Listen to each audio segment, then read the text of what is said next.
调好，然后在笔尖的部位，蘸一点重墨。这样的画树的时候吧，就是说我们就自然而然的这个树的就从浓墨到淡墨一个自然的过渡。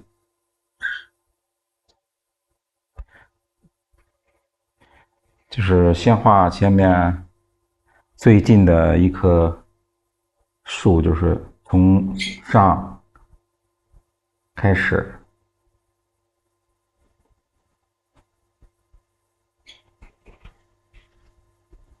欢迎大家啊！大家下午好。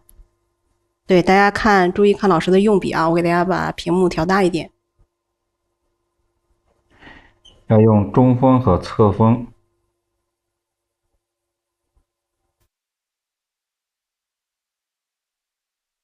树呢要有穿插。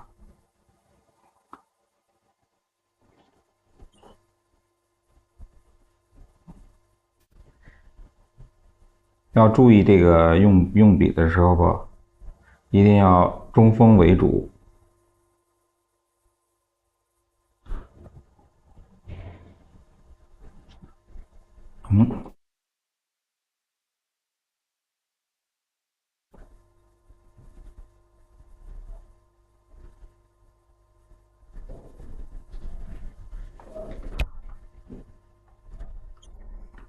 都是字，看不清楚啊！那老师画的时候，纸稍微往上挪一挪，纸稍微往上放一放。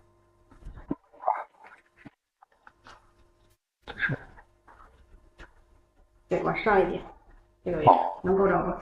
能。嗯。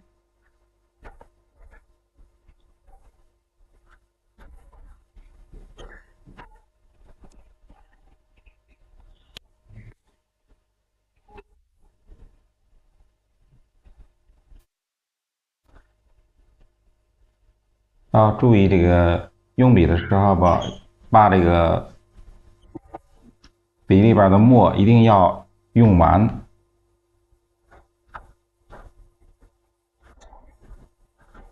然后再第二次蘸墨，这样画出的树就有了浓淡那个层次。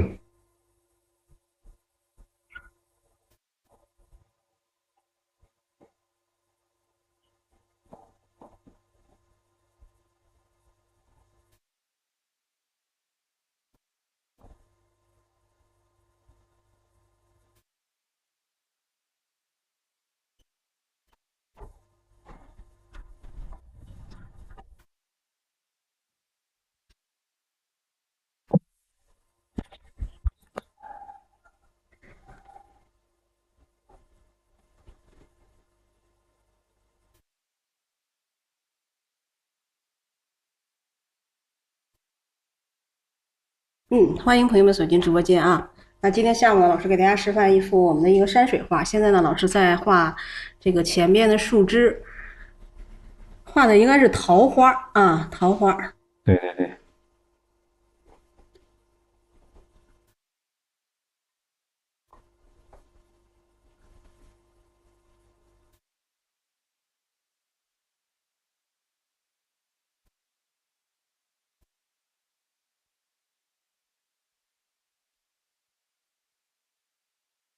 调色跟大家来讲一下。对，这个一定要记住画树的时候吧，就是说笔锋先蘸淡墨，然后蘸完淡墨以后，在笔尖的部位，调一点重墨。老师用的是毛笔，这是一种小楷。狼毫是吧？对，狼毫小楷。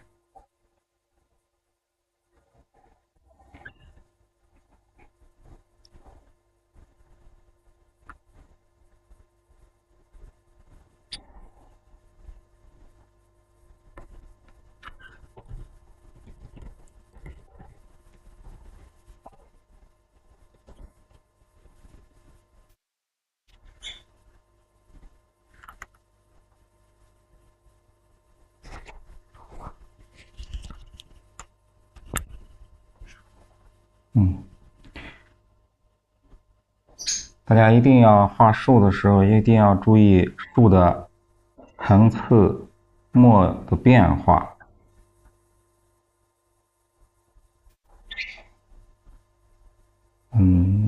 一组一组一组的画，不要乱。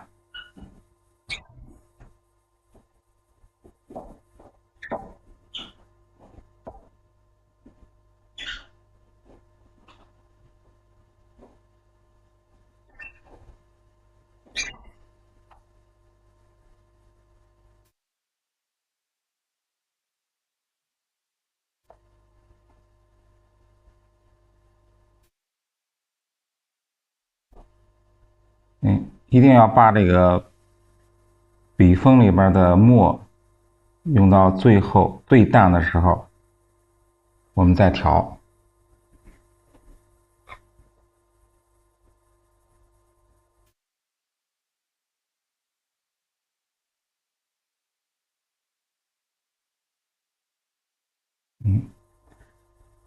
然后再调淡墨、重墨，最后的时候，北尖的部位，蘸一点重墨。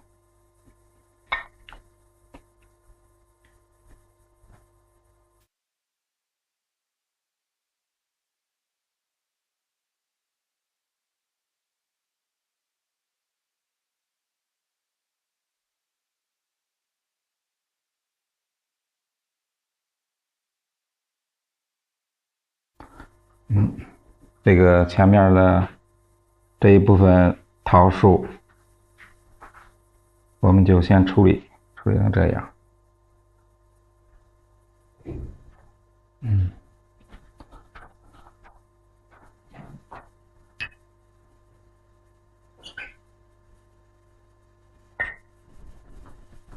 然后再用大一点的中楷，也是按这样调墨，就是说先调大墨。为我们的新老师点赞，精彩啊！欢迎同学们，对大家给老师点赞了啊！因为老师头一次开播，可能有一点紧张，是不是？非常紧张，非常紧张。老师虽然画的很好，但是通过这种形式和大家见面还是头一回，所以比较紧张。大家要给老师多多的点赞，老师尽量在直播间多与大家分享我们的中国画的一些基础技法啊。对，有问题朋友们直接咱们扣在公屏上啊，老师非常乐意跟大家来进行一个互动的啊。感谢朋友们，你看我们的赞多热烈，是不是啊？老师要把这个几十年的这个经验呀什么的，要多多的跟我们的朋友们来分享。对，老师可以多说一点。现在这一组桃树画完，现在画这个后边的石头。画石头的时候要注意啊，让用墨要前从浓到淡。我们先要大概的处理一下它这个石头的大概的位置。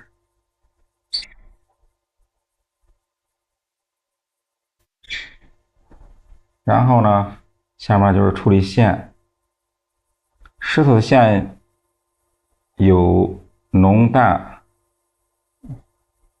大小相结合。石头要分大小的结构要相结合。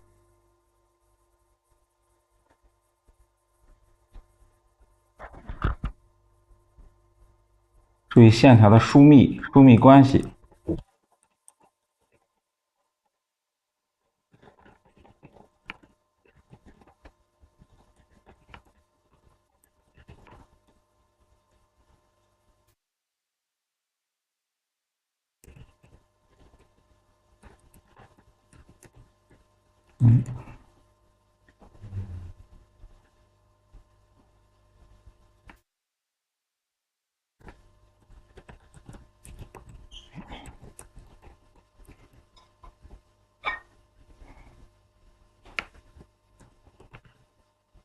要注意调墨啊，注意这个淡墨，一定要调，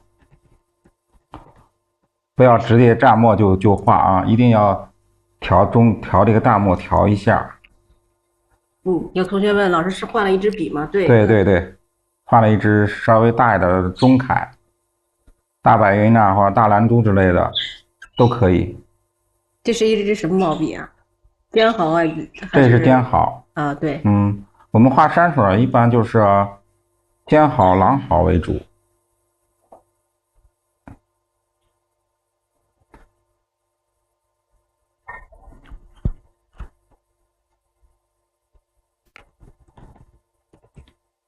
一定要注意线条的中锋、侧锋的运用。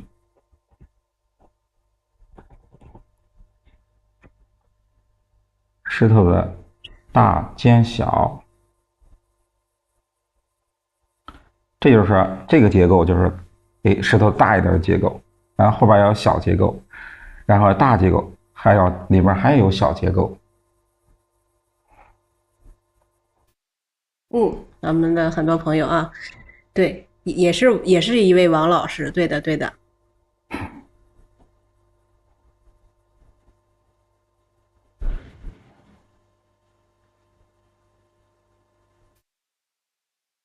我们的山水画一般都是要先画墨稿的啊，画完墨稿再上色。朋友们，咱们正好老师画一幅小作品，大家可以从头看一看我们山水画啊。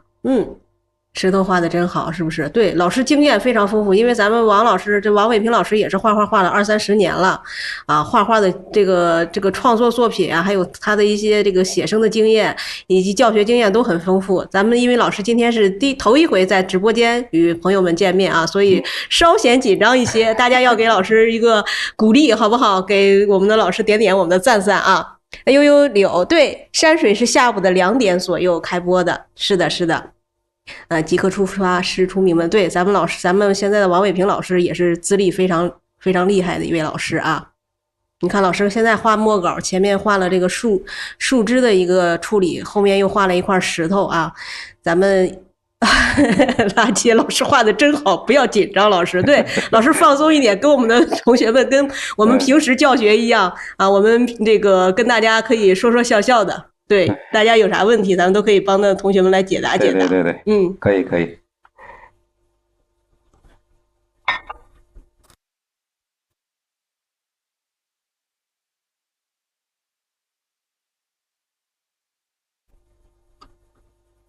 对，大家要注意老师的用笔啊！你看咱们画山水，是不是跟咱们王老师平常讲的一样？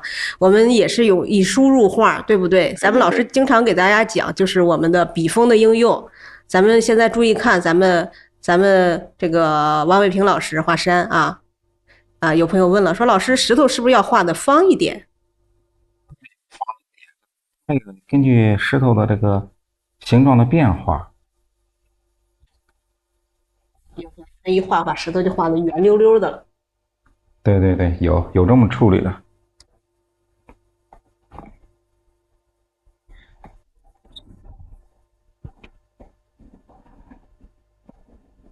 要根据这个画面处理石头。像我们现在画这个属于江南水乡一类的，就是说画的石头比较润一些。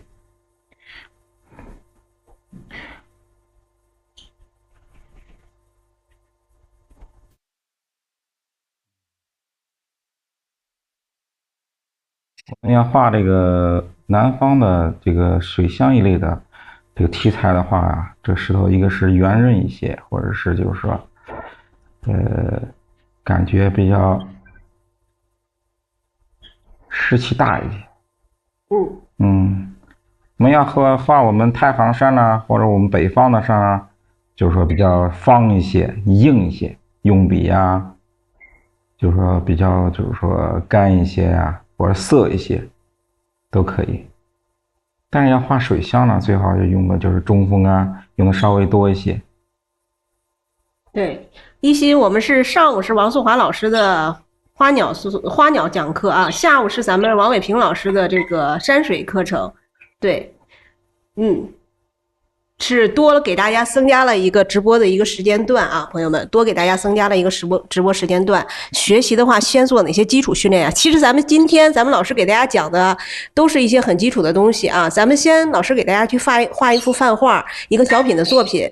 大家可以先注意看老师是怎样去用这个我们的这个用笔，然后怎么去处理我们的这些线条的。一会儿如果时间允许的话，咱们老师再给大家去讲一讲我们画石头我们的一个笔法的拆解，好不好？明天下午还讲山水吗？对，大家得多给老师鼓励啊！老师这个越讲越放松的话，我们就会给大家讲的越来越多的，好不好？有朋友问怎么把握墨呢？就是开始讲的时候啊，就是我们不是讲了，就是说把握墨色的变化的时候，在这个用笔的时候啊，一定要把这个毛笔在这个清水里边一定要洗干净，然后呢，点了清水，在我们这个调色这个盘里边，把这颜色调出这个淡墨来。淡墨的同时，让我们在笔尖的部位蘸了重墨，然后它画的时候吧，自然而然的，就是说浓墨、淡墨、清水，它自然而然的有一个水墨的，就有一个墨色的变化。这是我们要学的时候，这个调墨是第一步，一定要记住。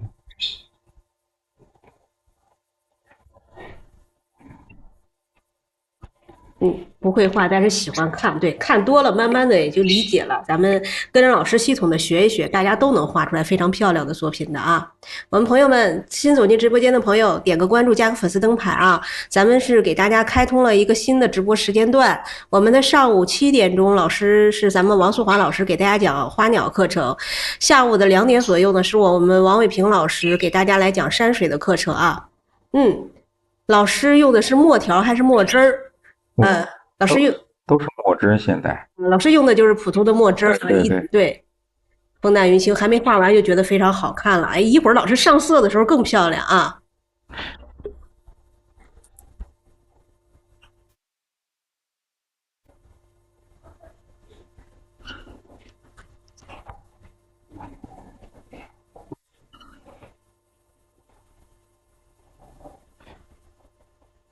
你看，咱们朋友们看，老师画这个我们前面的桃花的墨稿的时候，就是把它的一些虚实关系就已经留出来了，对不对？对。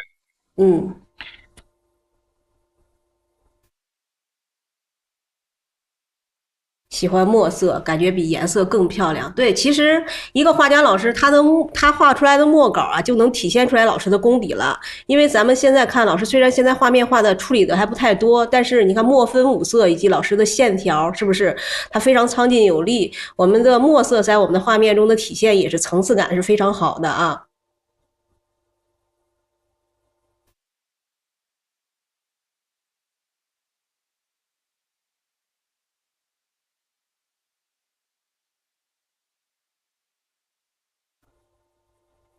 在这个笔锋的就调好墨的同时，它就是从这个画的树的前面往后边去处理的时候，自然而然的这个墨水越来越淡，越来越淡，就是把这个画就能推远。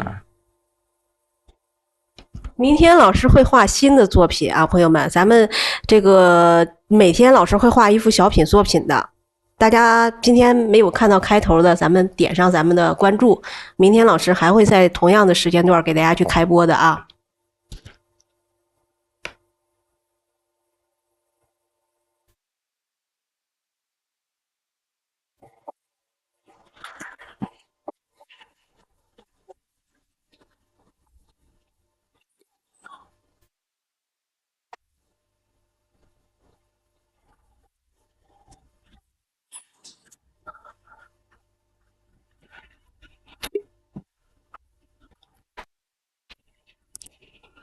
老师继续讲解。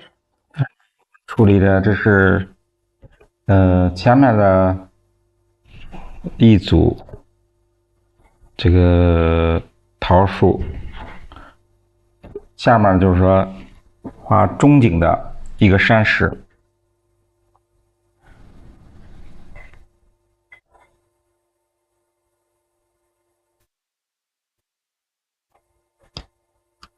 来得晚的朋友再看一下，老师再给大家去讲一下调色啊。对。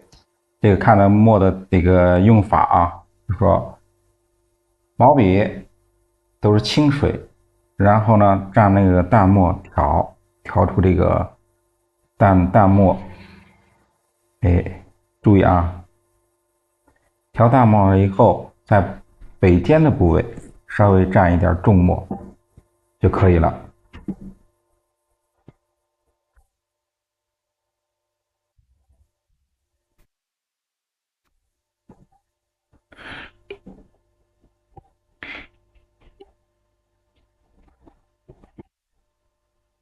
再画一组石头。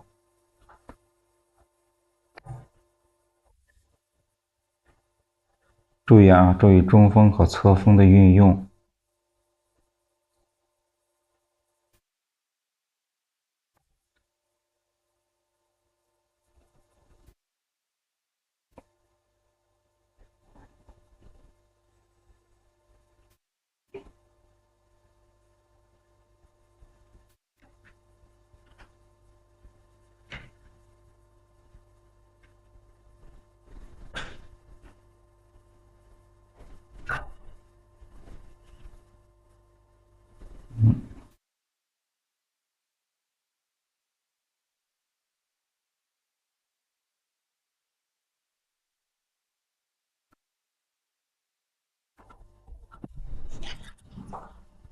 欢迎朋友们走进直播间啊！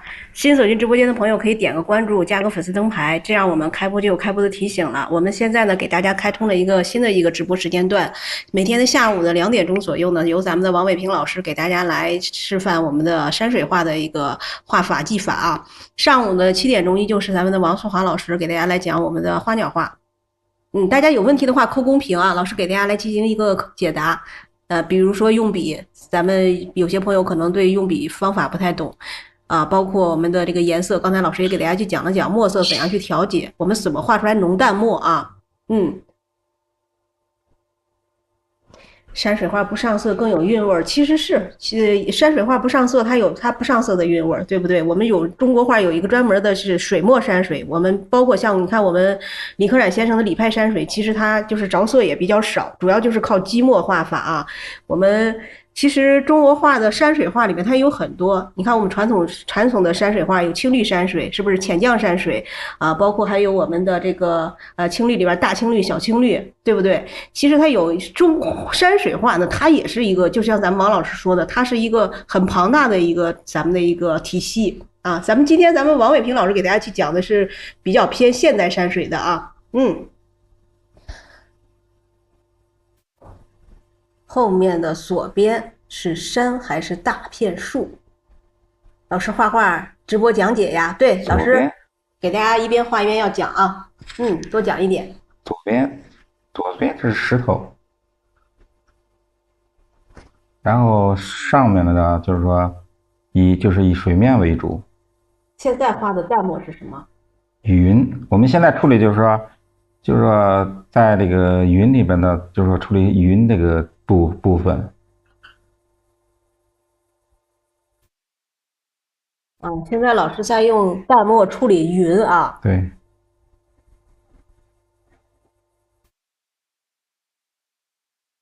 因为你这个笔的这个用到这个淡墨的部分，就正好处理这个云的部分。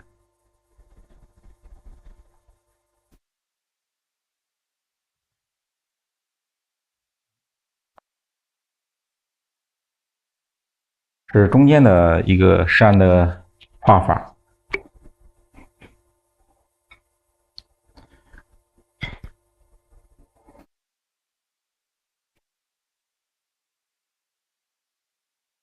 传统山水我们一般都是偏工笔的啊，我们现代山水是水墨为主的。我们一般说起来，水墨山水都是指的现代山水、近现代山水，我们用生宣表现的比较多。传统的山水，我们一般用熟宣或者半生熟的纸张去表现啊。往下拉一点哈，稍等一下啊。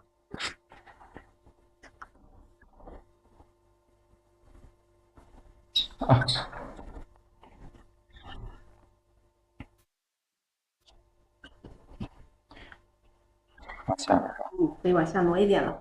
好嘞。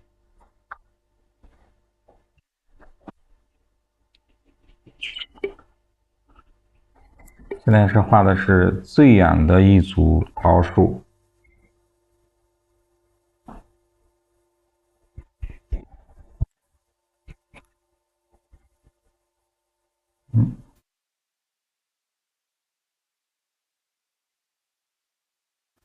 那我们画山水是都要从前往后画吗？老师？对，我们的画山水要的就是什么？从近、中、远，是这么个处理方法：近景、中景、远景。墨的变化也是从近处的重墨，再稍微淡一点墨，到最后最淡的墨。对，更淡的墨。刚才云清说的对，层次渐进啊。现在老师用的这个纸不大，大概就是20、40左右的啊，20、40左右的。老师主要是担心这个时间画不完，所以用了今天咱们是一个比较小一点的纸张。对。百合桃树怎么画？教一下啊！先点关注，给老师点亮个粉丝灯牌。咱们老师现在画的就是咱们桃树，一会儿会给大家去讲桃树怎样去染色啊。我们画山水画都是要先去画墨稿，画完墨稿再去上色的，朋友们。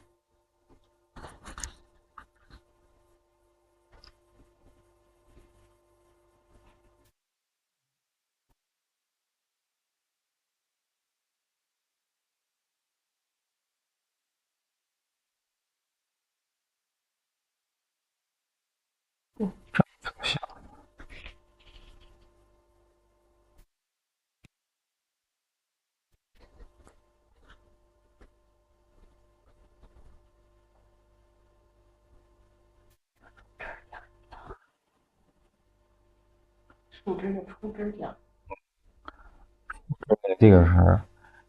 这个枝的画法，就是说，也是前面我们画的时候，同时画的时候，就是说讲这个树枝啊，就是，桃树呢，就是画这个一定要注意它，就是分出它这个一组一组的，怎么去处理。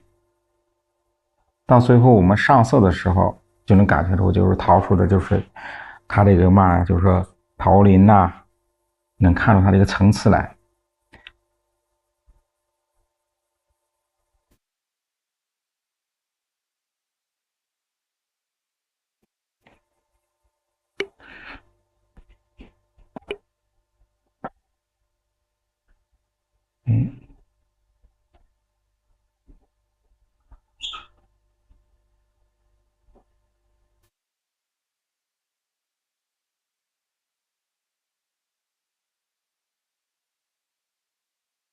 远处的这个桃树啊，就不要画的那么细，勾两个这个小的树枝，就代替就可以了。我们近处画的这个桃树的时候，一定要处理清楚。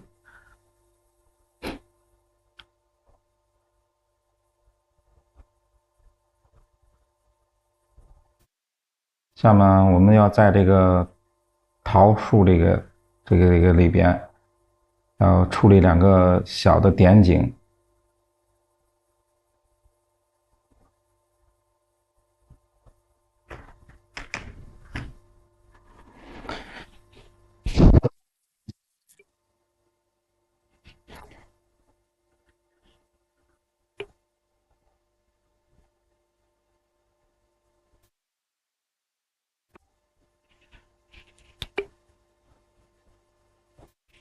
画这个点景的时候，一定要注意用笔吧，用笔是以中锋为主，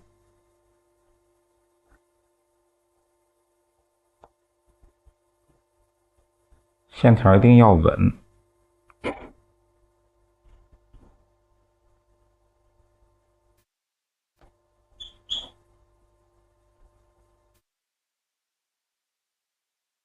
是江南的一种建筑，就是说灰瓦白墙。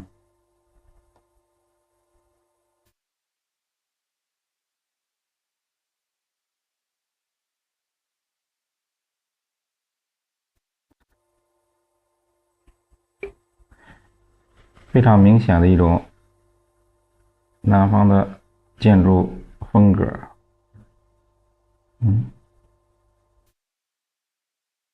你看，咱们今天虽然画的这个作品不大，但是老师给大家处理的画面非常丰富啊，有山有水有人家，是不是？一会儿老师还会给大家去画点景的小船啊。感谢朋友们的点赞，欢迎大家啊！对，今天我们下午场，是我们王伟平老师的首播啊。今天是下午场王伟平老师的首播，我们的新朋友、老朋友，我们的同学们都可以给老师点点我们的小赞赞啊！感谢朋友们的支持，谢谢大家的点赞。大家有问题也可以这个打在公屏上啊，来跟老师互动。欢迎朋友们。对，包括我们的这些小房子，你看它也有透视关系，是不是？老师后面都会给大家去拆解，给大家去讲的啊。那有朋友就是说画方盒子，正面会画，侧面就不会画了。其实跟我们画这个小房子一样，它也有它的一个透视结构。那我们怎么画出来？你看一个房子可能好画，我们画很多个房子在一起的话，我们有朋友就会把它的这个关系搞错。老师后面都会给大家去进行一些拆解的啊，给大家来讲我们在我们绘画中所经常会画到的一些我们的建筑啊，我们的桥梁啊，都会给大家去拆解了来讲的。画面真精致。对，老师虽然这个画稿不大，但是画的非常的用心啊。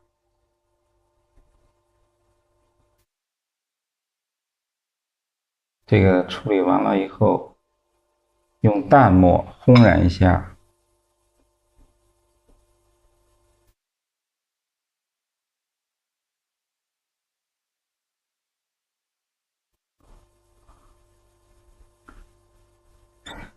大家要注意啊，调墨的时候一定要调好，不要急着就是蘸墨就画，一定要在这个调色盘里调到你需要的墨色。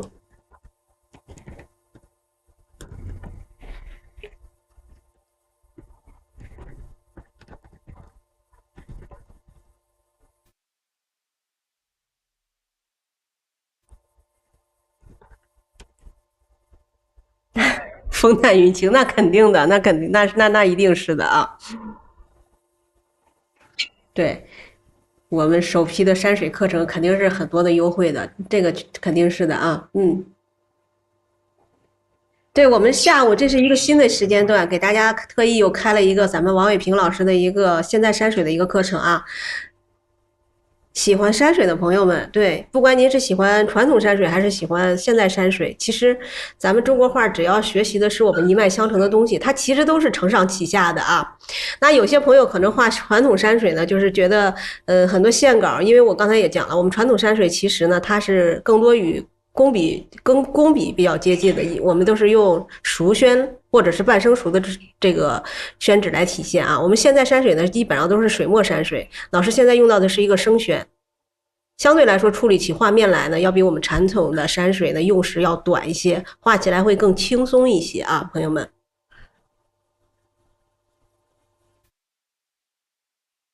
对，我们今天下午给大家再介绍一下咱们王伟平老师啊。王伟平老师是一位非常优秀的一位，应该还算中青年画家，对不对？青年画家其实是老师呢，这个画山水画呢也画了差不多三十来年了，是吧，老师？啊，画30来年了啊，也是我们这个非常有这个成就的一位山水画家。老师的那个教学的这个经验其实也非常的丰富，就是因为我们今天是头一回在这个咱们的直播间给大家见面，老师可能还有一点不太适应啊，大家要给老师多多的鼓励，多送出我们的小爱心，多送出我们的小赞赞啊，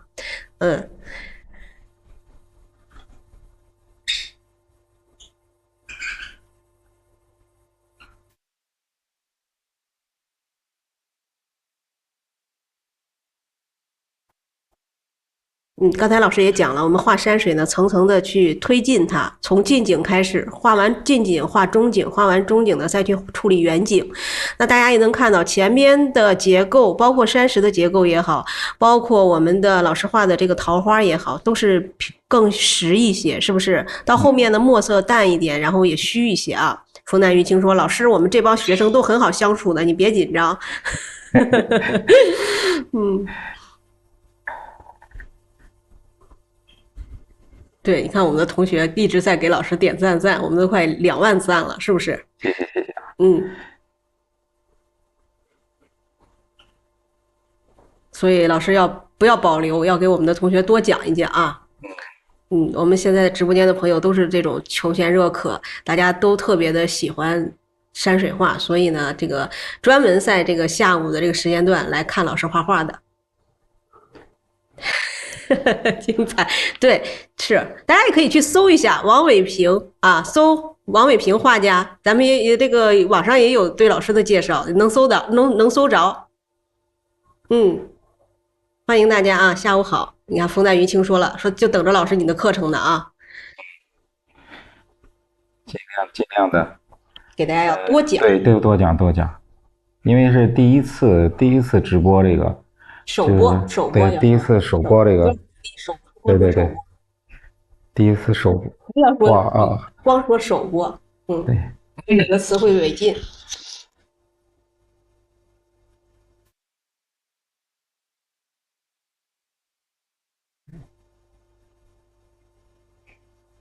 对，因为老师这个刚刚进入我们的直播平台，可能很多的这个词汇还不太那个什么。对对对，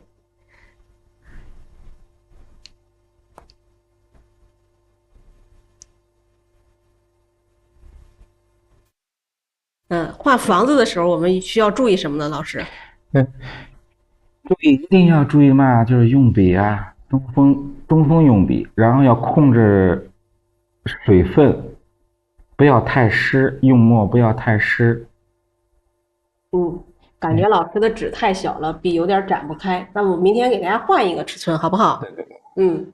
明天给大家换一个大一点的啊，这样大家看起来也方便。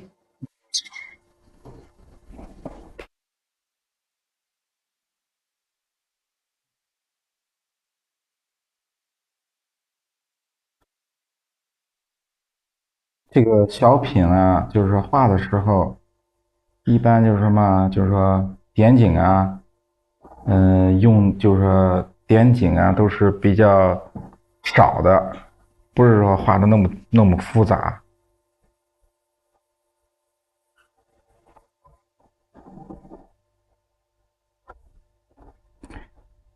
下面我们画水中的这个2只小船。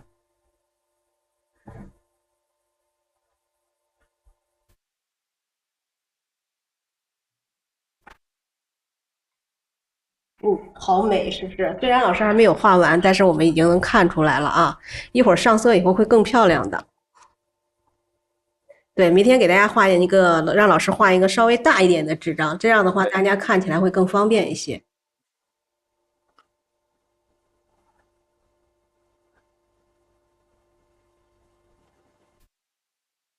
其实越小的画是越难画的，因为方寸之间要去见功夫，是不是？大作品就是一笔下去更容易一些啊，小作品其实会更难一点。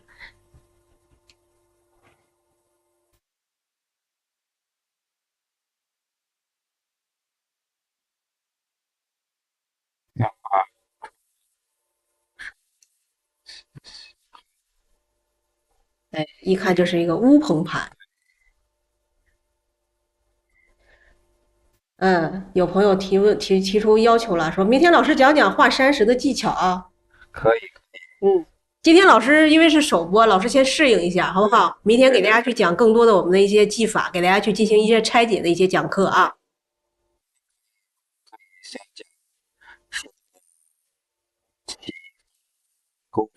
用笔啊，我们再详细的再讲。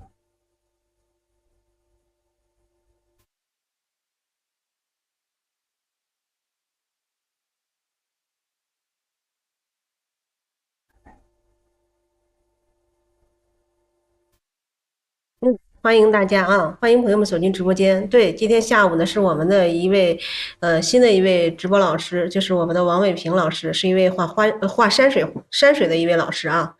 老师是下午的2点钟开播，喜欢山水的朋友不要错过。老师呢，最近一段时间给大家讲的是我们的现代山水、水墨山水啊，朋友们。今天老师先，因为今天是老师首播，今天老师先给大家示范一幅小品。明天呢，我们今天有很多的朋友提了一些这个要求，是不是？讲一讲我们的树怎么画，讲讲我们画山石的一些技巧啊，包括刚才咱们也说了，我们的小亭子啊、小船呀、包括我们的这个建筑的一个组合，它的透视关系怎样去体现啊？老师在后续的直播中都会与大家进行一些拆解，给大家去讲课的啊。喜欢山水画的朋友不要错过我们王伟平老师的直播时间段啊。咱们王素华老师依旧是上午的7点钟左右。咱们王伟平老师呢，现在这个时间段呢，暂定是这个下午的2点钟啊。对，大家没有加粉丝团的，咱们加到粉丝团里，这样的话，咱们一开播就有一个开播的提醒了，朋友们。明天老师会画一个稍微大一点的作品，这样的话大家更容易看得清楚，老师也更容易施展一些啊。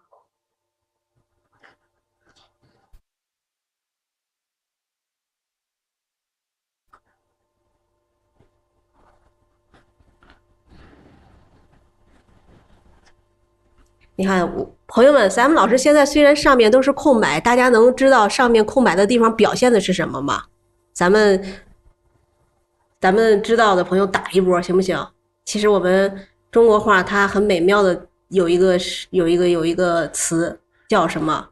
哎，湖水那是对，其实就是水面，对，留白是不是？留白的地方其实我们不处理，大家一看也知道那是一个水面啊。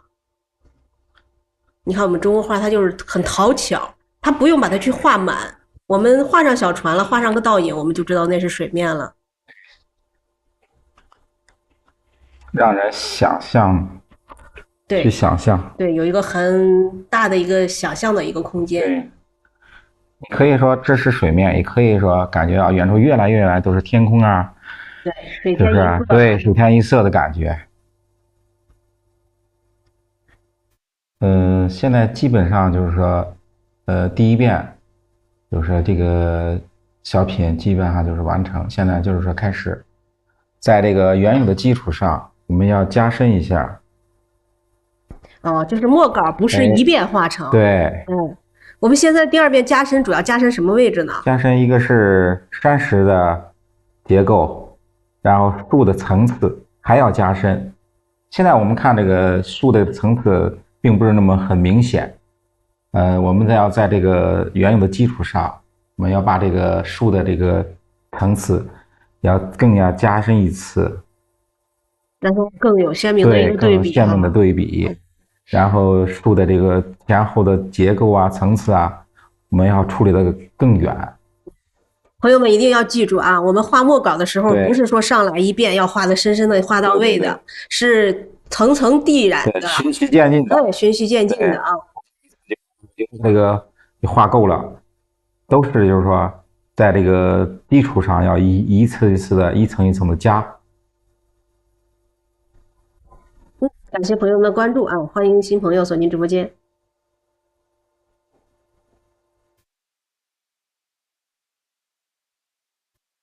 我们要加在树的这个根部，不是根部了，就是前面后边，它有个结构。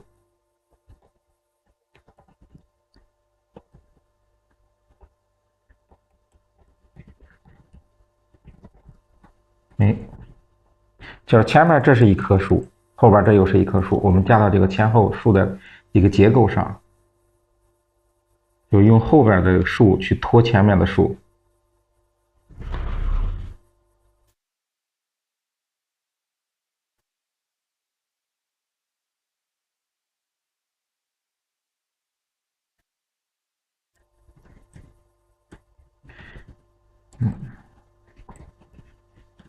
要把前面树的这个外轮廓，用后边的树去衬托出来。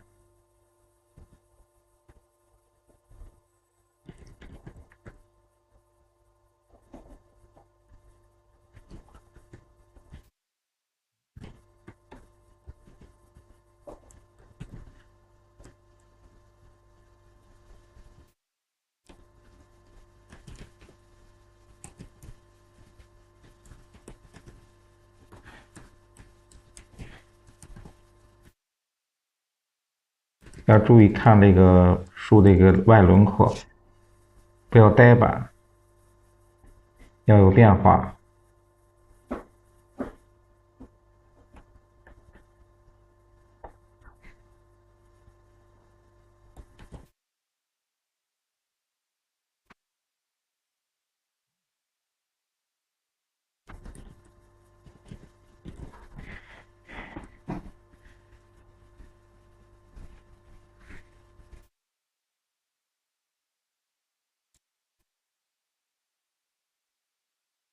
对的，对的，颜色要比刚才的要重一些的啊。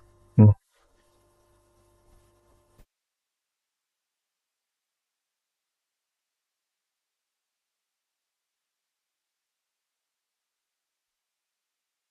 我们一直在强调这个用墨，不要说一次就用够。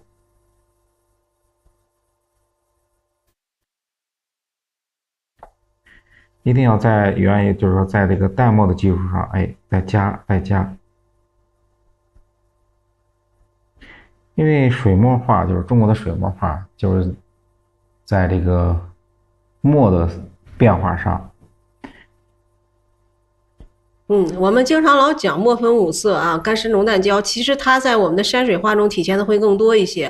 你看我们现在山水，比如说我们有焦墨山水啊，我们以张丁先生为代表的焦墨山水，基本上都是用干墨来体现、来表现的啊。我们的李可染先生他是什么？他是积墨山水，他的浓淡墨就是点的这种更多一些啊。我们的现代山水呢，其实它的分支也非常的多，我们主要还是要把墨去用活，不要用死了。咱们其实现在看我们王伟平老师画的这个画面，他的墨都很轻松，大家能注意到吧？包括一些线条，包括老师的一些点染，都画的相当的轻松啊。大家画的时候也是要注意，要放松去画，不要画的去拘谨了。跟我们平时画花鸟其实是一样的，我们用笔灵活多变，我们的画面它呈现出来的这种整体的观感呢，它就鲜活生动啊。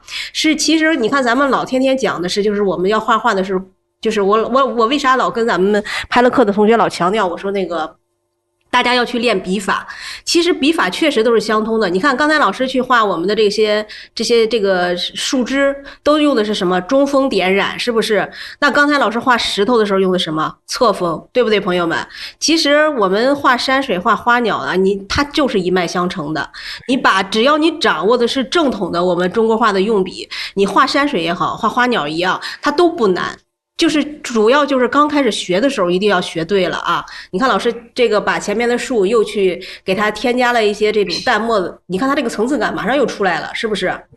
好明显的层次感出来了，对不对？确实是这样的啊，朋友们，新走进直播间的朋友点个关注，加个粉丝灯牌啊！今天是我们下午的这个现代山水、水墨山水的一个首播场，大家点个关注，加个粉丝灯牌，这样老师一开播就有开播的提醒。今天老师先给大家做一幅示范啊，我们明天开始，老师会给大家拆解一些细节，给大家去进行讲解，包括我们山石怎样去处理，包括我们的配景的一些这个房屋建筑怎样去处理，包括我们在绘画中我们经常用到的树木怎样去处理，老师都会给大家讲的非常详细的啊。那我们的现代山水画起来呢，咱们其实快，是不是朋友们？你看老师画了不到1个小时，咱们40分钟吧，30-40分钟，我们的墨稿基本上就能画完了啊。一会儿墨稿你画的，它的浓淡合适了以后，我们上色就快了啊。立体感就出来了，对，它的前后层次就分得更加清楚了。上午同样的还是7点钟，我们王素华老师的花鸟直播啊。下午呢是我们增加了一个新的时间段，给大家来讲我们的现代山水、水墨山水的一些绘画技法。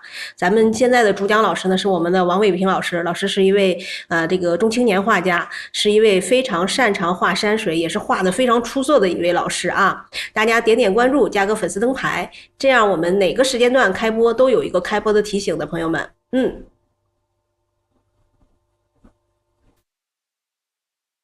感谢朋友们加入我们的粉丝团，谢谢朋友们送出的小爱心，感谢大家啊！有问题咱们都可以在直播间来交流啊。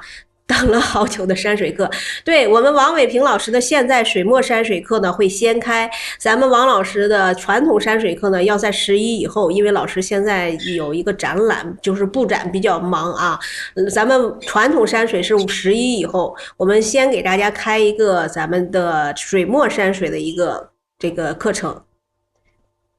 加深在哪里才有立体感呢？老师，有同学问这个问题。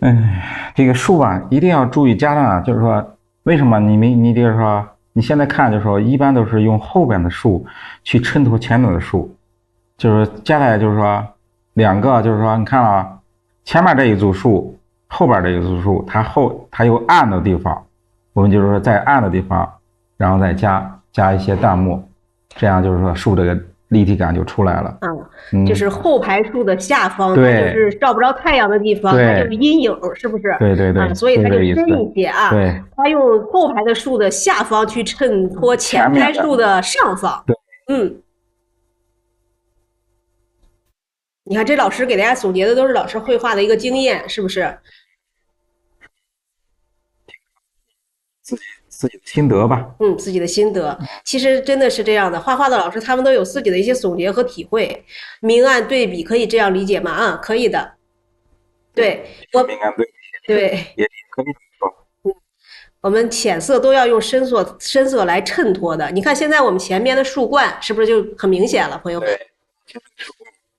然后你看这个亮的部分，这是暗的部分，对比特别强烈。然后上色的时候，就是为了这个以后上色的时候，自然而然的颜色它就分出来了。上面是最亮的颜色，下边就是最暗的颜色，树的这个立体感就出来了。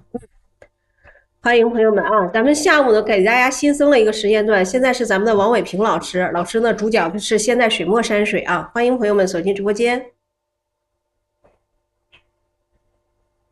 对，喜欢山水的朋友，大家可以点个关注啊。我们现在先给大家这个开的这个时间段是王伟平老师的现代山水，咱们王淑华老师的传统山水是在11以后啊，朋友们。我们上午依旧是早晨的7点钟左右给大家来讲我们的花鸟课程，我们王淑华老师的花鸟课程啊。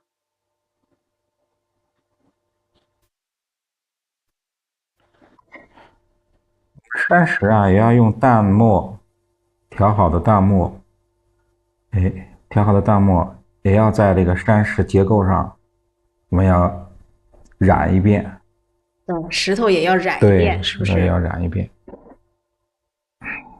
多一缕阳光，对的，是咱们是同样的咱们的王老师啊，王伟平老师。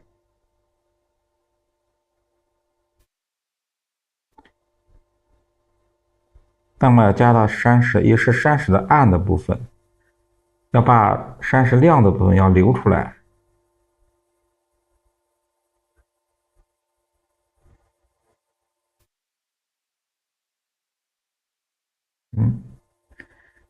就是让它暗的更暗，亮的更亮，这个对比就比较强烈了。我们经常讲10分3面，你看老师把它的这个处理以后，稍微往上一点啊，处理以后，你看我们的石头是不是它的结构更清楚了？我们王伟平老师的，因为画山水啊，已经画了30多年了，所以老师的经验真的是非常非常的丰富。你看，大家可以看出来，老师的用笔啊，一个是很娴熟，再一个是用笔非常的老辣，对不对，朋友们？喜欢山水的朋友不要错过咱们王老师这个直播内容啊。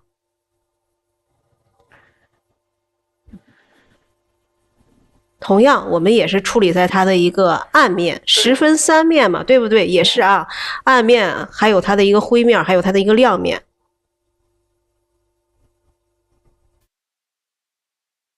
我们山石嘛，讲勾、皴、擦、染、点。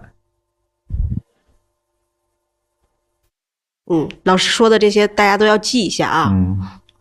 我们要是说明天的课的话，我们可以在山石上，详细的再讲。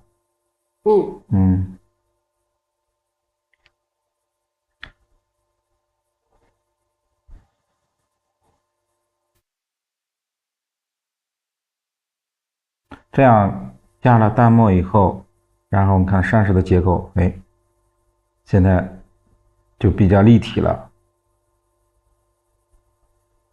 勾皴擦点染是吧，老师对，啊？勾皴咱们大擦染点，啊勾皴擦染点。啊，勾皴对这样说，咱们朋友们可以把这几个字打在公屏上啊，增加一下记忆啊。对，勾皴擦染点，哎，对。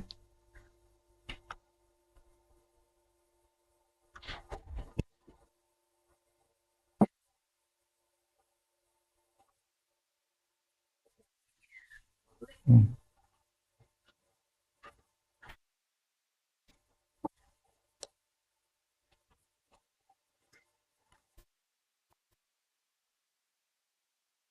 镜头不清楚是吧？明天给大家换一下啊！明天因为山水课老师画的这个画面小，明天给大家重新调整一下我们的机位，明天会更加的清楚的啊，朋友们。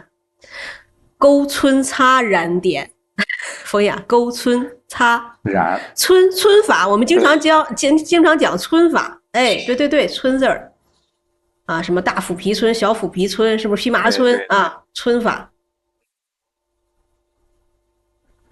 传统的就是山水画的山石结构，就是说都是按这几个步骤，就是勾、皴、擦、染点。到现在的手法了，就是结合到一块儿，你就是当时勾的时候，就是说连勾带擦就出来了。到最后哎，用淡墨一染，就是这个结合到一块儿了。但传统的必须还是这几个步骤。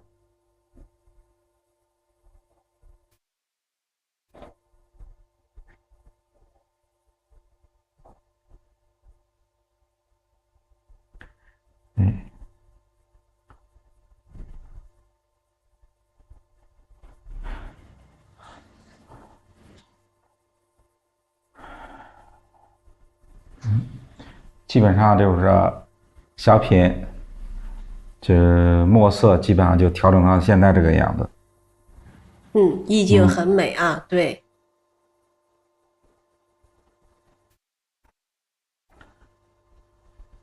稍微亮一下，我们就可以上色。就给大家开始上色了。就可以上色了。小画美，内容丰富。对，老师这个就是非常认真啊，就是希望在一幅小品作品里面给大家尽量的展示更多的一些我们的内容。所以你看，刚才我也说了，有山有水，是不是？还有人家，我们还有远方，还有2个这个小船啊。我是小白画山水，需要准备什么笔？老师用的都是狼毫和尖毫。对。狼毫的小毛笔啊，小楷毛笔也行。小楷就可以。我们因为勾一些小树枝啊什么的，会用到我们的狼毫，还有咱们的建筑是吧？对，尖毫这个什么南都啊、白云之类的都可以。尖毫毛笔。对，尖毫就可以。纸就是用宣纸，用生宣啊，朋友们用的是生宣，因为咱们现在讲的是咱们的这个现在水墨山水，啊，它要有墨的一个体现，要用生宣去画，朋友们。颜色当然跟我们画花鸟画一样了，也是用我们的这个平常的这个，麦有点卡，有点卡，我们明天调整一下，直播的方式，好不好，朋友们？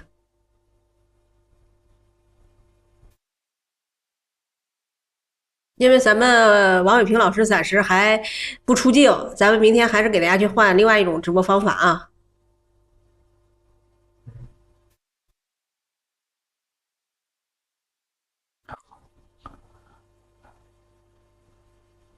再稍微调整一下就可以上颜色。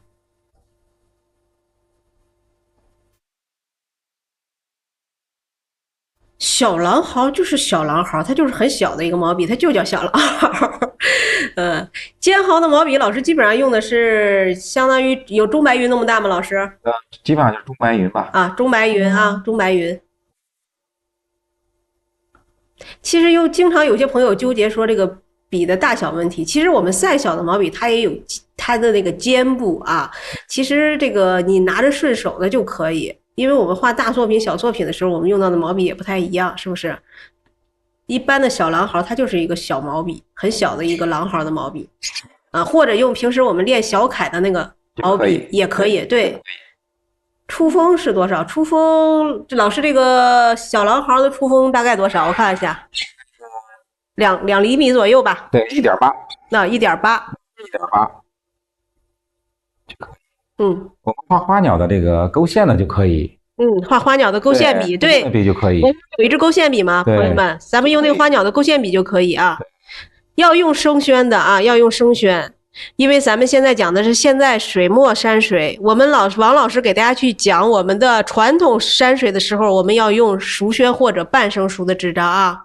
现在水墨山水，我们主要就是体现的是墨色的关系，所以要用的是生宣。我们，这个生宣就是专门为我们近现代画家画水墨画以及画写意啊而生的。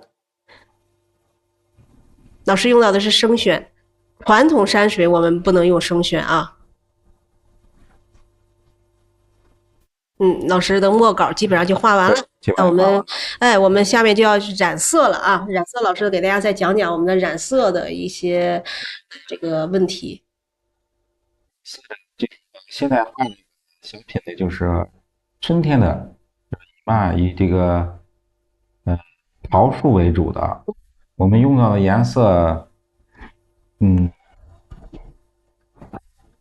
花青，对，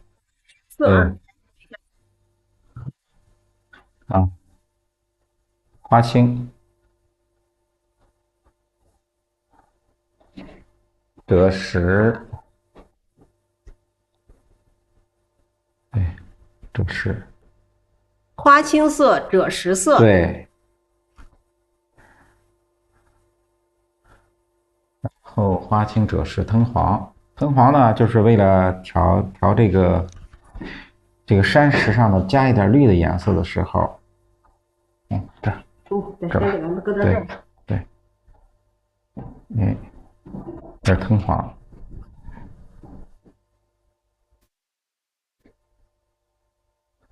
今天的散石没有啊，朋友们，今天散石没有。太漂亮了，对，老师这个墨稿出来其实就已经非常漂亮了。今天因为我们这个明天会给大家重新调整一下啊，因为老师画的细节比较多，明天给大家重新调整一下镜头。刚刚进来是不是？朋友们，现在我们下午的直播时间段呢，是我们的王伟平老师，是一位山水画家啊。下午咱们主讲的老师是我们王伟平老师，是一位专门画山水的一位画家老师。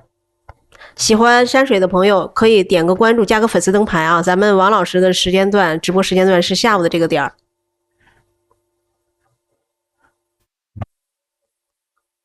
染的时候，现在就是说基本上，要是说我们正常画的时候啊，这个墨稿要干后，我们再上颜色。今天这个是个小品，我们可以，现在就是说。不是很干的时候也可以上颜色。我们是为了做示范，我说直接上颜色。要得用吹风机吹一下，对，吹风机吹的话有点吵了，咱们在直播间就不吹了。没事，我们山水画吧，可以，可以。用的什么颜色？老师现在要用什么颜色？现在用这个调这个画桃树的颜色。你记住啊。曙红，曙红色，对，曙红色，然后白色啊，对，这看了白色，曙红啊，这是曙红，然后调一下白色，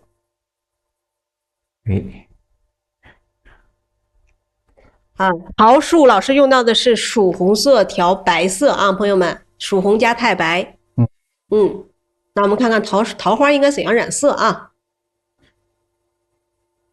我们要把曙红和白的新太白调成一种粉色，不要重，大家记住啊，不要重，要淡淡的上，不要重，不要厚了，是吧？对，要薄薄的上一层。看啊，大家看一下，基本上就调成这种颜色。对对，咱们精彩，你看一直给大家在进行总结啊。桃花要先薄薄的去上一层。对，记着啊，不要厚，就是曙红和新太白、美白粉调这种粉的颜色，薄薄的上一层啊。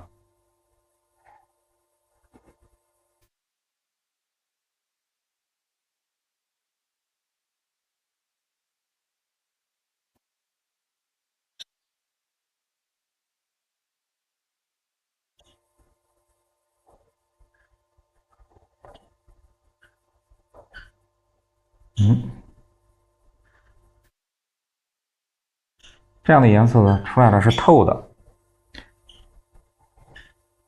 我们不要调的颜色太重。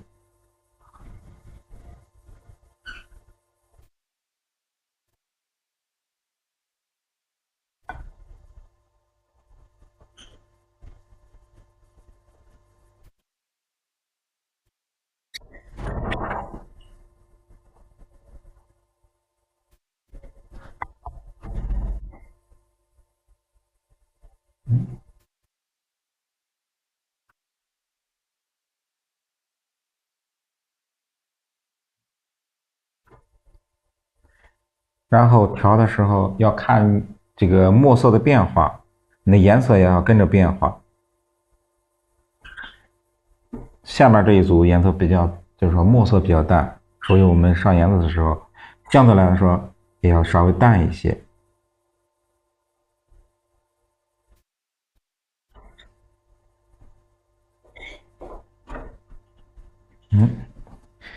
这样呢，我们就是说书的这个前后层次啊、颜色变化呀、墨色变化呀，哎，都能看出来。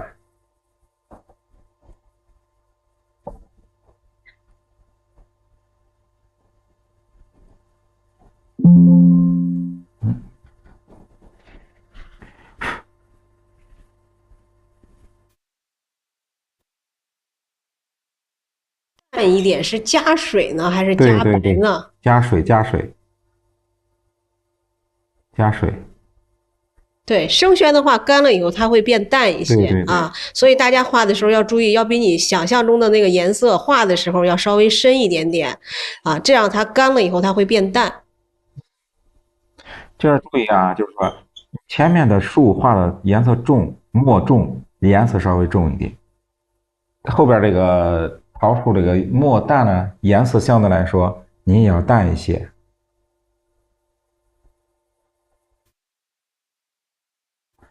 我们古话里边随类赋彩就是这个意思。随类赋彩啊。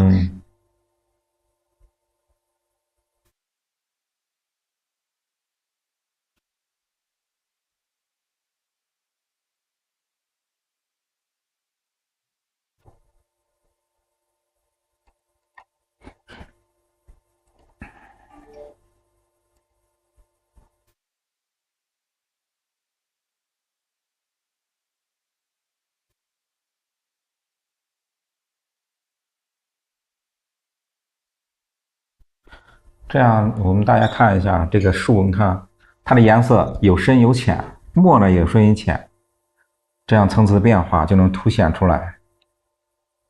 我们不要平涂，不要说啊这样的这个调那么一片，调那么一大盘的，然后整个往上一涂，不是那样的啊。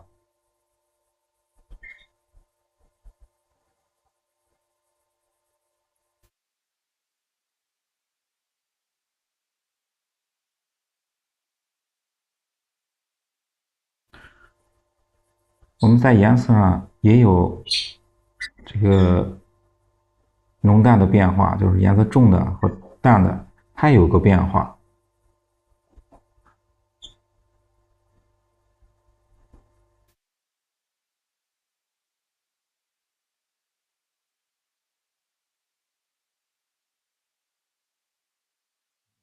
越来越淡，然后颜色呢也越来越淡。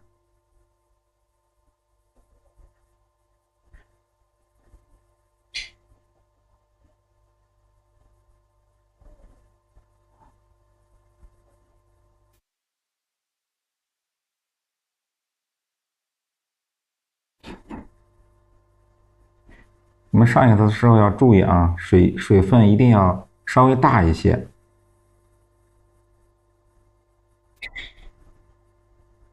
太美了，是不是？对，你看老师这个刚刚染色啊，这个咱们画面的意境就基本上出来了。你看春天的这个感觉，是不是欣欣向荣的桃花都盛开了啊？像我们朋友说的，十里桃花。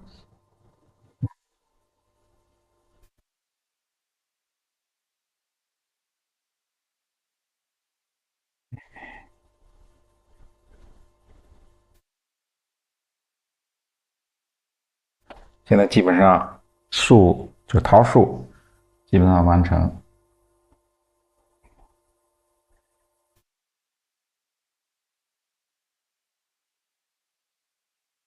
所以朋友们要注意啊，就是咱们去画这个墨稿的时候要细心一点。你看我们墨稿到位了，其实我们染色它就很快，是不是啊？一定要把墨稿处理好。处理好的同时，你画上颜色的时候就特别省事了，就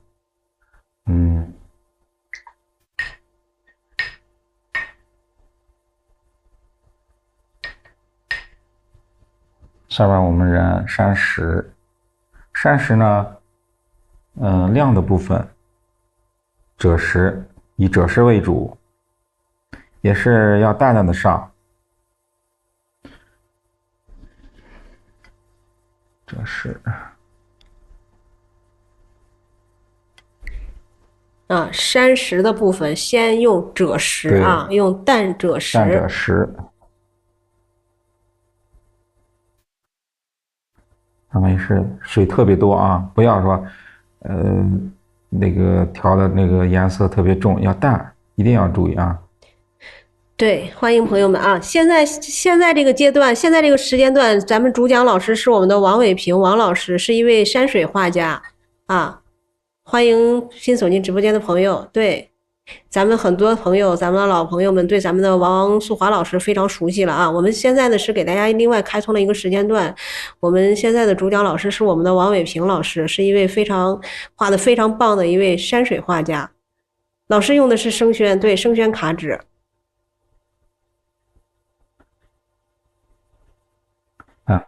我们要赭石呢上到山石亮的部分，就说为裸露的部分，就是山石。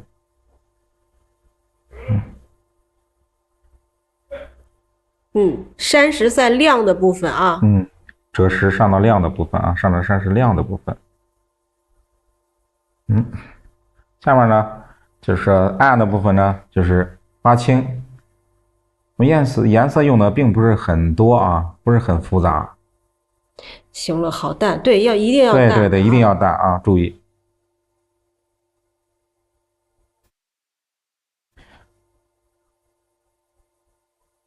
用花青，花青呢少加一点淡墨。花青加一点点的淡墨。对，加一点点的淡墨。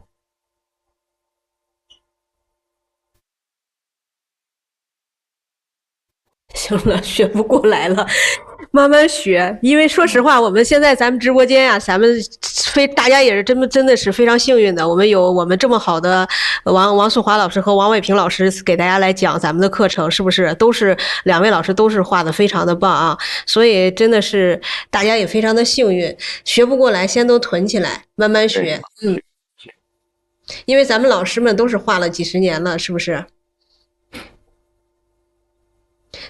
老师们肚子里的东西其实很多，咱们因为今天是我们王伟平老师的这个首播啊，所以老师虽然有一肚子的这个技法想跟大家分享，但是因为今天我们还要去完成这一幅作品，所以老师今天呢给大家讲的就不讲那么细了。大家今天先是来看老师画一幅作品，我们先简单的来了解了解我们的中国画啊，先来了解我们这个是山水画啊。现在老师讲的是我们的现代山水、水墨山水，咱们先来了解了解，哎，大家知道了说它的一个步骤是什么样子的，是不是？我们先看老师画一画啊，后面老师会给大家去详细的去讲解一些分解的内容。这花青啊，加到这个淡，就是山石暗的部分，我们要加花青。嗯，哎，暗的部分是花花青，青调淡墨，是对，吧？嗯，花青调淡墨，哎，这块还是这个颜色。对，还是这个颜色。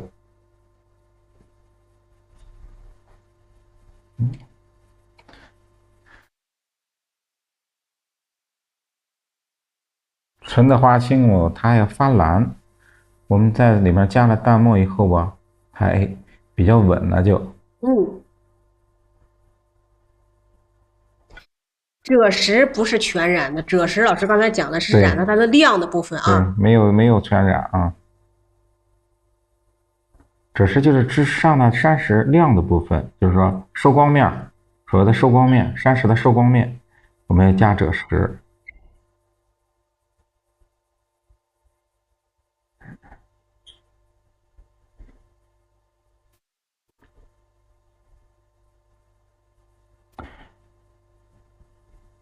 一定要注意上颜的时候，不能一下上够，我们要淡淡的上。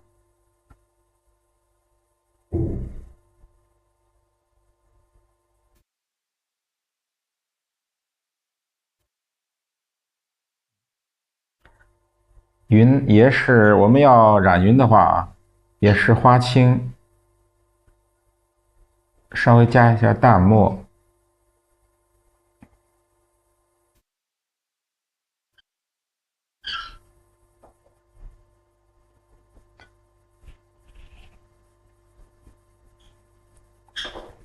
染云的部分也是用这个啊，用我们染山石这个花青加淡墨染。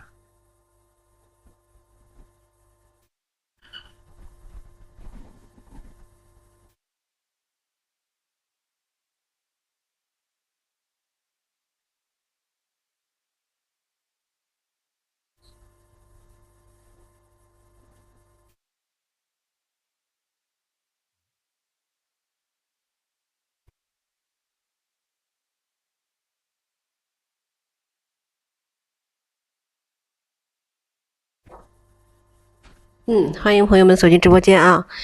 喜欢中国画的朋友，别忘了点个左上角的关注，这样开播会有开播的提醒的。我们现在给大家新增了一个时间段，就是我们下午2点钟左右，咱们的王伟平老师，与大家来分享我们的现在水墨山水。老师用到的是生宣卡纸啊，朋友们，老师用到的是生宣。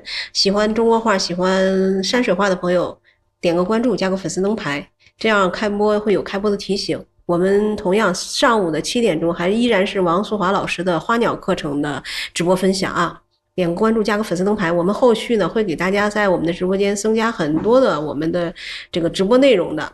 我们对，风雅，水墨山水和传统山水是分开的，因为我们老师，咱们王老师经常也跟大家说，传统山水它其实它这个历史比较悠久，是不是？我们从我们的五代到我们的这个宋元到明清，有很多的画传统山水的大家。我们水墨山水其实主要指的是近现代山水，就是我们现在大家熟知的一些什么关山月呀，我们的傅抱石啊，我们李可染呀、贾佑孚啊、张平啊，我们就是现在所熟知的一些现代山水画家，主要是水墨山水啊。咱们是传统山水跟水墨山水，它体系还是不太一样的。有人朋友皮纸可以吗？皮纸算皮纸也可以，皮纸也是生宣的一种。飞宇过几天啊，过几天。我稍等一下，我先给大家把那个袋子上去吧。咱们有朋友不是要拍那个袋子，是不是？我先给你们把那个购物袋先给大家上去啊。稍等一下啊，朋友们。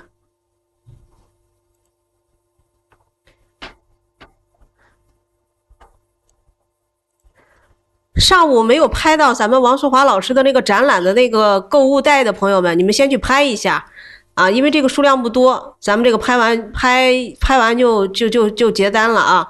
咱们有的朋友说，哎，我想拍一个，到时候这个留个纪念，是不是？那直接去拍就行了。我现在给大家先把这个放到咱们的这个车里了啊。卡纸的话，过2天给大家上这个卡纸啊。过2天，咱们现在还没有，因为现在只有那个生宣。不只有熟宣，半生熟的纸张，只有半生熟的纸张。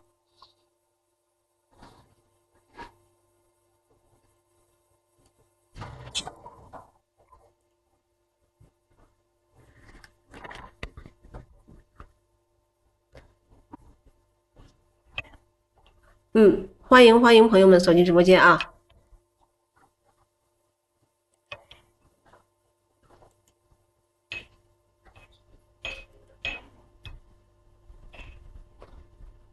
对，因为我现在这个说实话，这个帆布口袋里边有一个隐藏的福利啊。我刚才我跟咱同学也说来着，里边还有一个字帖，这个就是咱们的一个同学福利啊。大家上午没有拍到的去拍一下就行了，拍完了基本上当天就能给大家发出了啊。真漂亮，是不是木子？对，咱王伟平老师这个虽然今天下午给大家做示范，这张作品不大，但是我们给大家能看到老师的这个功力还是非常的深厚的。你看一个小作品，咱们用1个小时的时间啊，就给大家基本上快画完了。今天这个作品虽然画幅不大，但是老师给大家讲到的内容还是比较多的。你看我们讲了桃花，对不对？我们的树木啊，讲了我们的山石怎样去染色，讲了我们的这个云怎么样去画。老师水用的是清水吗？对对对，刚才用的是清水。刚才用清水，我们要画这个湖面，还有远处的这个水面、湖面，我们都要把这个打湿一下。啊，好的，看到了，朋友们。对，这个湖面、水面，先用清水去打湿它。打湿。你看，然后利用这个花青加藤黄，花青调藤黄，调出一个绿色来。对，调出一个稍微暗一点的绿色，不要那么亮啊，就是说稍微暗一点的绿色。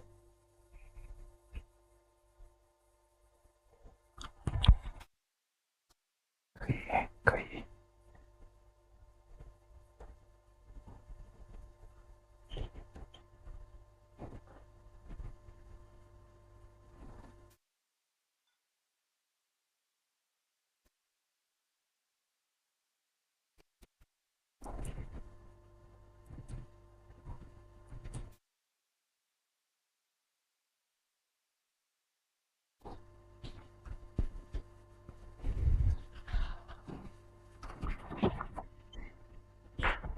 然后再挪一挪。好。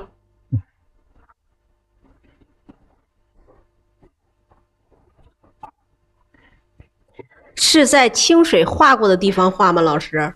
对，因为这个要画这个湖面的话，它用清水，它这个自然能晕开。因为生宣这个会首先不一样，因为生宣这不能分染。你看朋友们，老师给大家说的都是老师的经验啊。有朋友就是用生宣，你如果去染色的话，如果没有去打湿，你画出来一道一道的，咱没办法去给它进行一个分染了。啊，先用我们的水，咱们其实清水去打湿它。这个其实在花鸟画里边，我们的老同学都知道，是不是也有这样的处理？咱们王老师给大家去铺底色的时候，也跟大家去讲过，对不对？你看我老说，我说山水花鸟其实是一脉相承的，你只要掌握的是正确的、正统的学院派的教学的方法。我们不管画山水画花鸟，我们其实一个学通了以后，再学其他的就是毫不费力的啊。印花看到了啊，咱们拍了老师的那个画展的那个购物分享，这个购物画展那个包包，对，那个只有一个图案，那个是两面的柳。它是两面，一面是老师的那个写意的，一面是那个小兔子，它是双面印刷的。双面印刷的。自由问画的是什么花呢？前面老师画到的是桃花啊。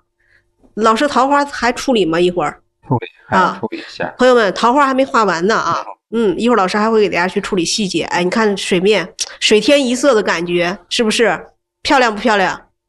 咱朋友们，咱的在直播间的朋友，给老师点一波漂亮不漂亮？咱们打在公屏上好不好？给老师一个鼓励啊！咱们刚才跟大家说了，今天是我们的王伟平老师的首播啊，老师稍显紧张一点啊。今天给大家先创作一幅小品作品，给大家来进行一个我们的示范，超漂亮了，很漂亮，对不对？通透，很通透啊！你看咱们的朋友们，咱的同学们纷纷给老师这个打出来漂亮2个字，给老师一个鼓励啊！对，老师稍显紧张一点啊。相信明天老师的直播会更加的精彩，非常的精彩，为老师的完美的亮相喝彩啊！感谢朋友们，你看大家特热情，3万赞了都快。谢谢啊。你看老师这个画的时候没来得及跟大家互动，是不是？太专心了。对，画的太专心了，生怕画不完。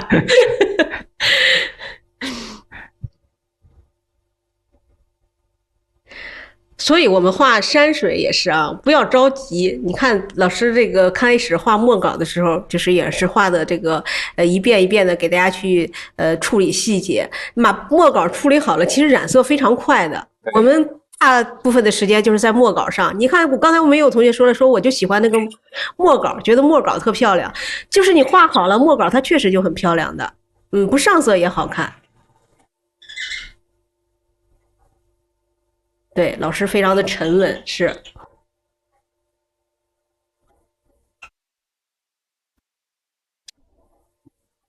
把桃在原有的这个颜色上，我们要再加深一下。喜欢彩色的，对，彩色的话，它会层次感更漂亮，是不是？多姿多彩的一个这个场景就出来了。还是用到的是，还得用曙红。我们用曙红还是曙红调这个白色，调这个桃红的颜色。我要加在哪？加在这个树尖的部分，就是说，你看啊，就是说树头的部分，稍微再点一下，这样更亮，然后颜色更鲜艳一些。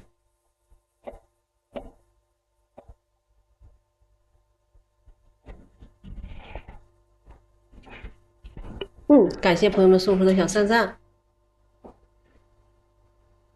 大家感觉好像颜色重，其实并不重，只是说在湿了，它的颜色湿了以后，感觉颜色挺重，其实不是那么重啊。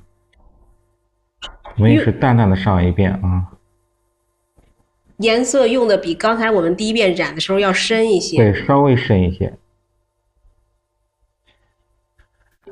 谢谢闲庭送出的粉丝灯牌，感谢朋友们啊。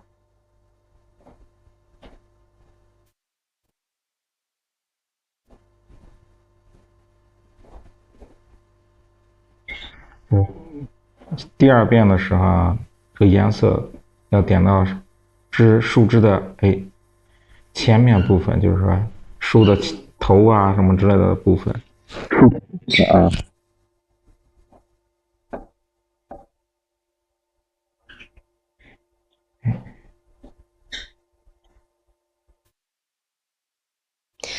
今天是我们的王伟平老师啊，王伟平老师是下午2点左右，给大家来讲山水课程。点枝头，对的，对的。对，点枝头。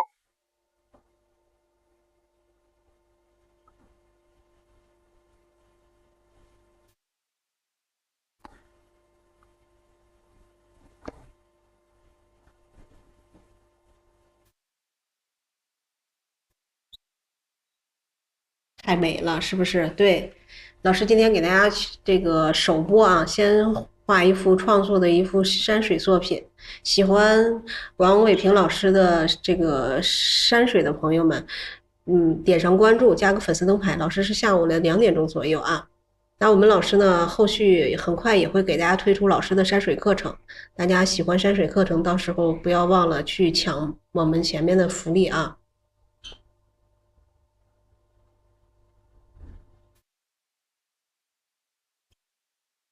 暂时没有，暂时没有。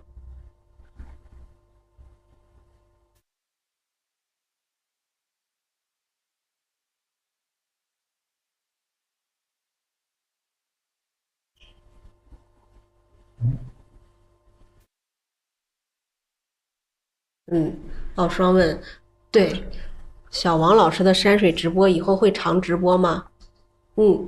拉姐一定会抢的，对。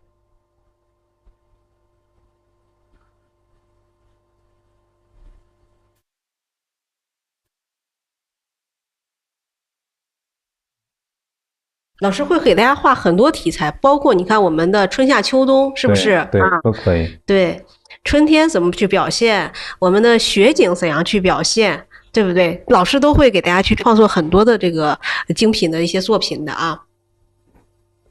大家喜欢哪一种的山水的，也可以扣在公屏上，然后老师呢后续都会给大家去准备一些相应的课程，相应的一些内容，实在太好了，是不是？也可以这样算啊，也可以这样算的。咱们王伟平老师也是，喜欢瀑布，瀑布也可以。咱王伟平老师画瀑布画的非常好，瀑布还有云海都，哎，对，这都是老师特别这个那个拿手的啊，非常精彩的。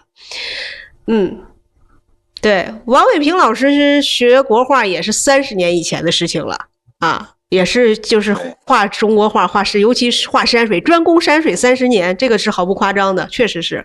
老师也是这个，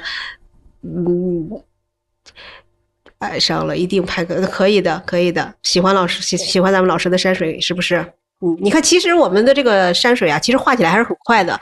老师这个作品，你看咱们那个细节很多，是不是？老师也就用了1个多小时，也就差不多快完成了啊。对，咱们咱们王伟平老师的这个直播时间是下午的2点钟左右，我们王淑华老师的花鸟课程还依旧是我们早晨的7点钟左右。咱们现在暂时是这2个时间段啊，暂时是这2个时间段。好的，好的，朋友们不要着急啊，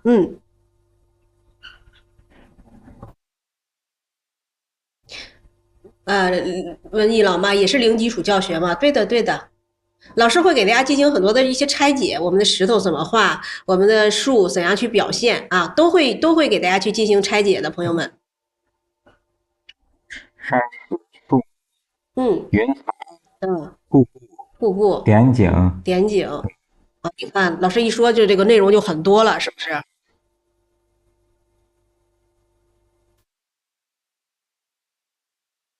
我们山水课，不管是现代山水还是传统山水，它其实都是一个大课程，它的那个山水的内容会更多一些。设计对。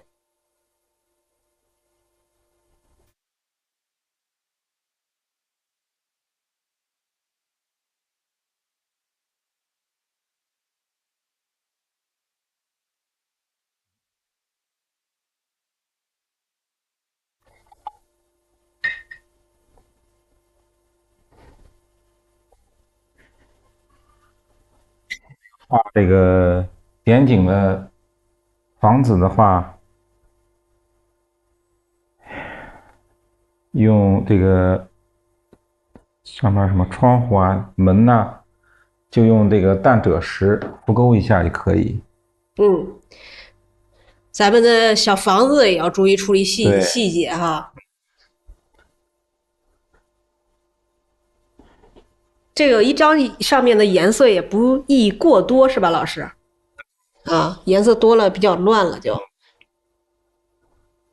画这个那个画山上，还有一个整个有一个色调，整体色调。比如说啊，春天吧，它有一个色调；夏天有一个色调；冬天、秋天它都有一个色调，不是特别花，它都有一个统一的一个色调。统一里边再去寻求一些变化。对，统一里边一个小的变化。我们以后学到的时候都要一步一步的讲。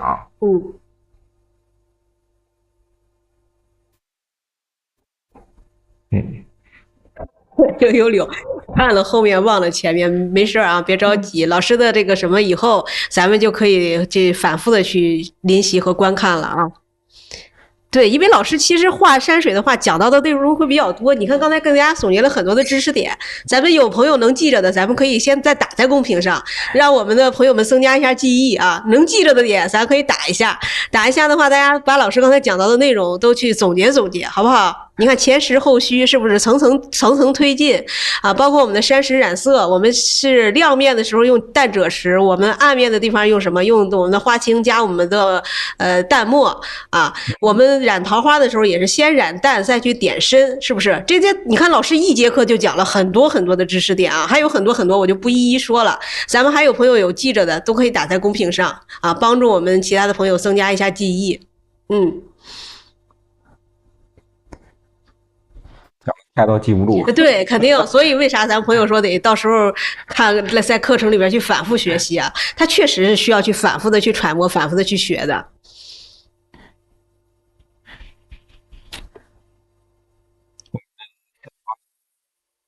对，也要用花青加淡墨，轻轻的染一遍。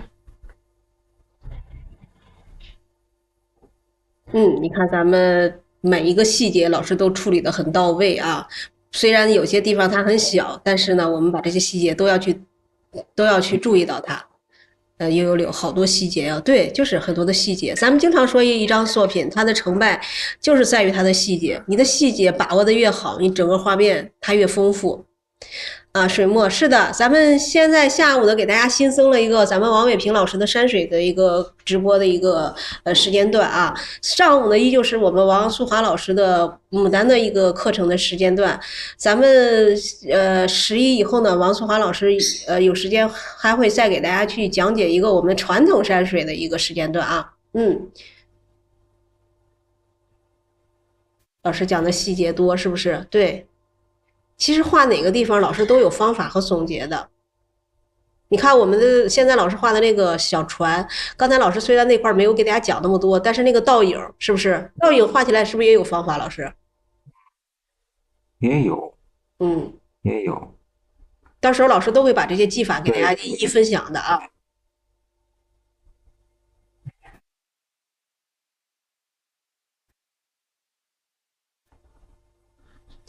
甘草对，山水是单独的，山水是单独的，会有单独的啊。因为山水咱们一直在跟大家说嘛，它是一个大体系课程。我们中国画一般三大类嘛，山水、人物、花鸟。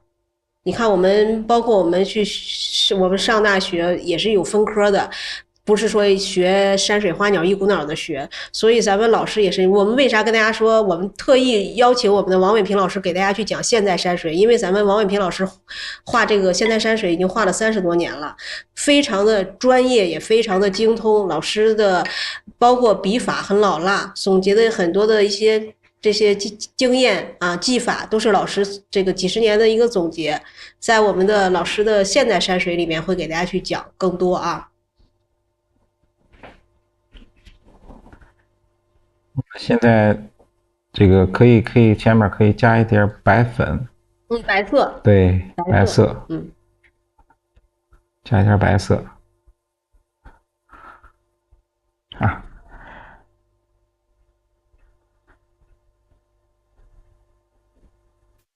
也是点到这个枝头的部分。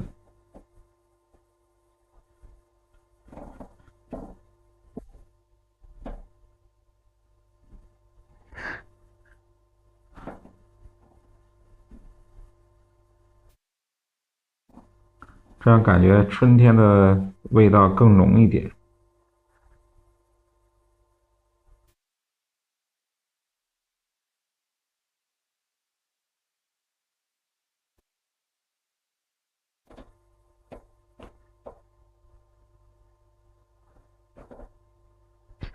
其实老师今天画的是一个小作品，朋友们，咱自己画一个大幅作品，是不是也很漂亮？是不是？画一个4尺出幅的，或者画一个4尺3开的，都可以，都可以啊。对，都可以。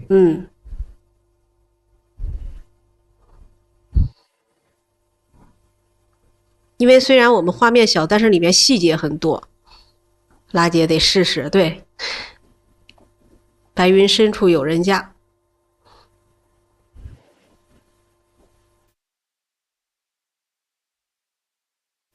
太大了还是小的好？对，小的大家画起来会省力气一点。咱们先把小的去掌握好了，然后以后画大作品也不是难事儿。老师虽然给大家去创作小作品，但是尽量给大家把画面呢，就是创作的丰富一些。小品类呀，就是说处理的好的小品，然后你再画大一点的作品，完全可以了就。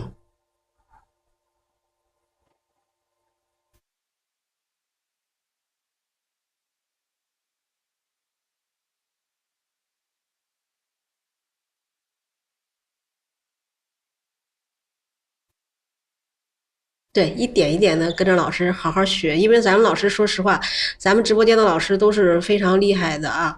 咱们这个只要是大家按照老师讲到的一些方法去学习，大家都能画得非常好，哎，更有层次了。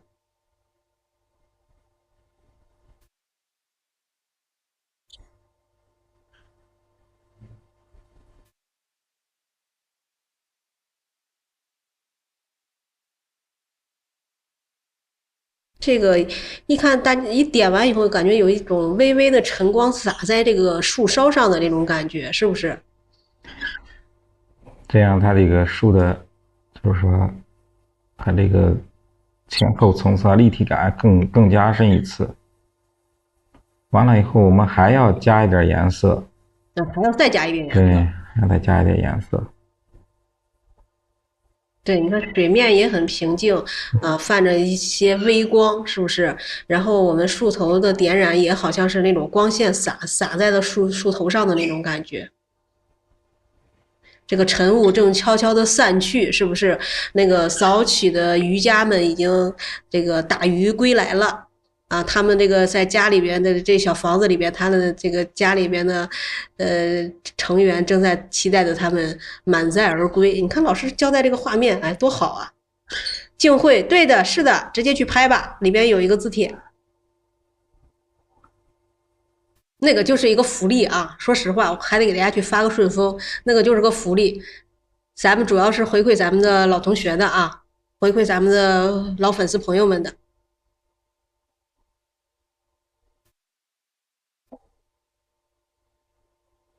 嗯，好的好的，看到了。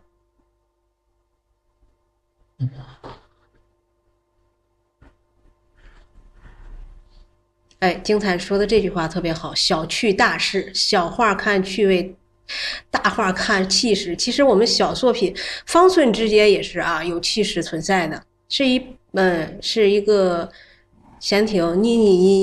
我就不多说，我不说了，我那个反正你需要的话，是个流体的一个楷书字帖啊，流体的楷书的柳公权的。对，它只是它的这个印刷版本啊，它印的版本的这个挺好。对，需要这个老师的那个美展的那个纪念购物袋的话，就可以去拍一下了，因为那个不多啊，那个不多，主要是购物袋，主要是那个老师的那个购物袋。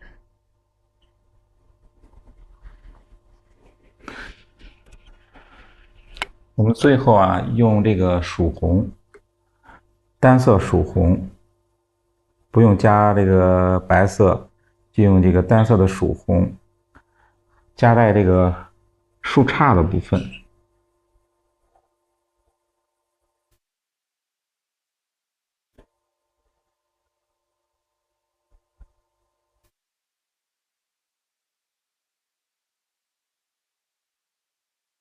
精彩，对的，对的，是。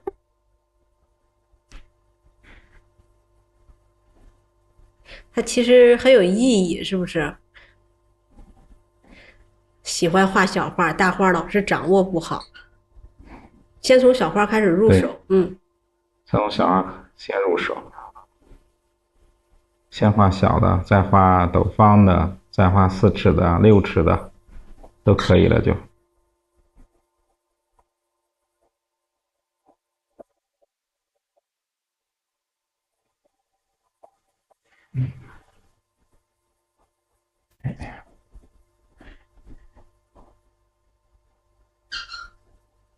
在加胭脂的曙红的时候，就加到这个树枝的部分，不要往树头上加，要加到树杈的部分。